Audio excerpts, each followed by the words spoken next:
Hello children, and welcome to Clay Time with Mr. Barnes. Today we're going to make a bowl. Now, over in the corner there's a lot of bowl molds. There's bigger ones and there's smaller ones. Some of them are like this, which is a bisque mold. Some of them are made out of plaster, but they do essentially the same thing. This one is called Annie. Can you see that?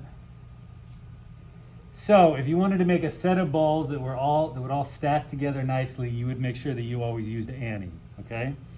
And this is the way they work. You need to make a slab. So I'm going to start with this ball of clay, and I'm going to flatten it out into a puck.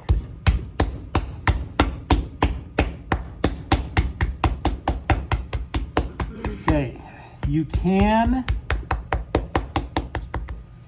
use a slab roller for this project, but don't use the boards because that'll dry the clay out too quickly, and we need the clay to stay moist while we're working with these slabs like this. The bowls are really, really quick. While you guys are working on your complicated coil pots, you can be working on this like in the background. Like while you're waiting for coils to stiffen up, you can make a bowl real quick. If you were just making bowls, you could probably make 2 or 3 in a day. That's how quick they are. So now I got this puck. I'm going to throw this on the table, and then I'm going to turn it, and I'm going to keep throwing it towards myself until I stretch it out sort of thin.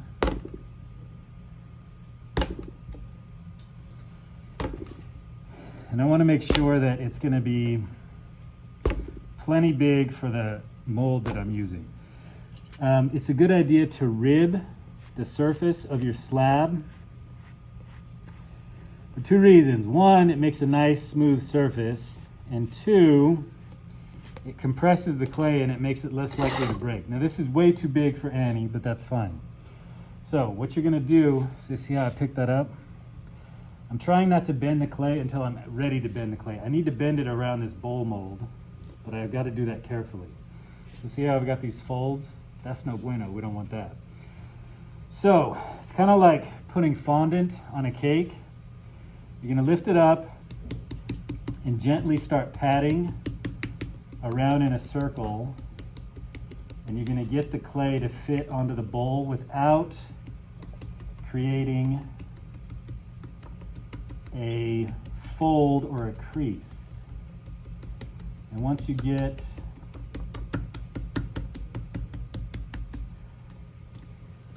it to fit on there, then you're going to start spinning the thing. So the bottom of the mold is sort of right here, right? So we're going to kind of gently make a line, and then I'll cut all the way through, and then I'll cut that off. Now, I did not get that on there very even, did I? It's not even all the way around. Like, it's higher here than it is here. But this is a handmade bowl. It shouldn't look perfect. It shouldn't look like something that was made in a factory in China, okay? It should look like your hands made it. So if it's a little bit wonky, that makes it more interesting and more beautiful. Now, if you want to, once this is leather hard, it'll come off the mold. And if you didn't like the way the rim looks, you can always add another coil to it to make the rim a little bit more robust. But before you do that, and while it's still on the bowl mold, we're going to take a little bit of our scrap clay, and I'm going to fold it up, and I'm going to make a coil. I'm going to roll this, and I'm going to fold it on itself a couple times. This is kind of like wedging. I'm just going to make sure that I don't have any air bubbles in the coil.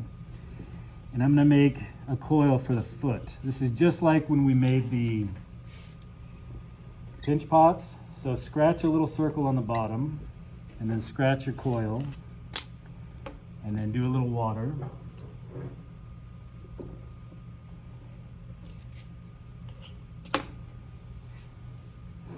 And then I'm doing that upside down.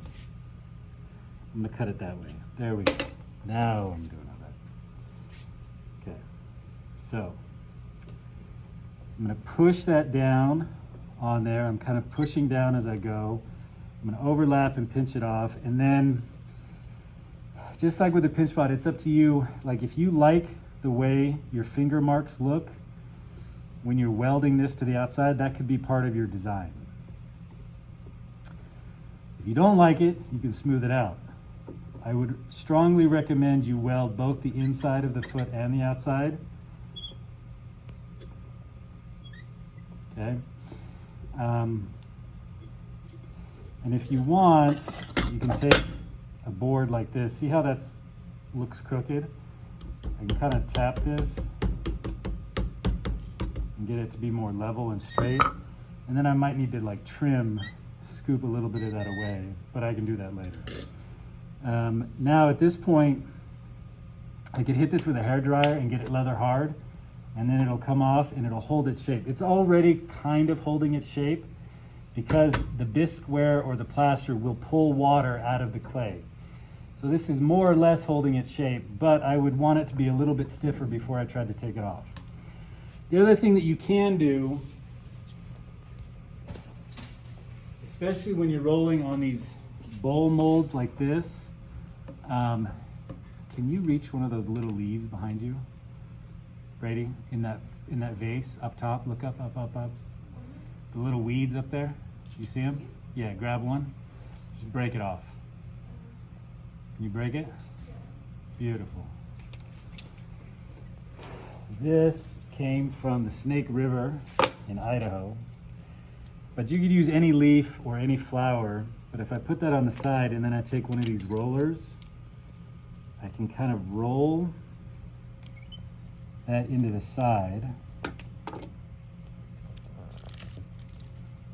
Oh, that's nice. I like that.